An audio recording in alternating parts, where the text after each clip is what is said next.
രാത്രി കഴിച്ച പാത്രമെല്ലാം കഴുകി വെച്ച് ഞാൻ നേരെ സാമ്പാറിനുള്ള പച്ചക്കറി നുറുക്കാനിരുന്നു.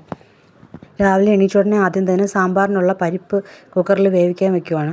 രാത്രിയിൽ ഇഡ്ഡലിക്ക് മാവ് അരച്ച് വെച്ചിട്ടുണ്ടായിരുന്നു. അത് നന്നായിട്ട് രാവിലെ പൊങ്ങി വന്നിട്ടുണ്ട്. അപ്പോൾ ഇന്നത്തേക്കുള്ളത് എടുത്തിട്ട് ബാക്കി തിരിച്ച് ഞാൻ ഫ്രിഡ്ജിലേക്ക് വെച്ചു. അപ്പോഴേക്കും പരിപ്പ് വെന്ത് വന്നിട്ടുണ്ട്. നമുക്കിനി അതിലേക്ക് പച്ചക്കറി ചേർത്ത് മഞ്ഞൾപ്പൊടിയും കായവും ഉപ്പും ചേർത്ത് ഒരു വിസിൽ കേൾപ്പിക്കാം. ഈ സമയം ഞാൻ അരി വാർത്തിട്ടിട്ടുണ്ട്. അപ്പോൾ ഒരു വിസിൽ കേട്ടപ്പോൾ തന്നെ കഷ്ണങ്ങളെല്ലാം വെന്ത് വന്നിട്ടുണ്ട്. അപ്പോൾ നമുക്കിനി അതിലേക്ക് പൊടികൾ ചേർക്കാം. മുളക് പൊടിയും മല്ലിപ്പൊടിയും പിന്നെ ഞാൻ കുറച്ച് സാമ്പാർ പൊടിയും കൂടെ ചേർത്തിട്ടുണ്ട്. പിന്നെ കുറച്ച് പുളി പിഴിഞ്ഞൊഴിച്ച് ഇതേ മിക്സ് ചെയ്തെടുത്തു. ഇനി നമുക്കതിലേക്കുള്ള കടുക് വറുക്കണം. കടുക് വറുത്തിട്ട് ഒന്ന് തിളപ്പിച്ചെടുക്കുമ്പോൾ സാമ്പാർ റെഡി ആയിട്ടുണ്ട്.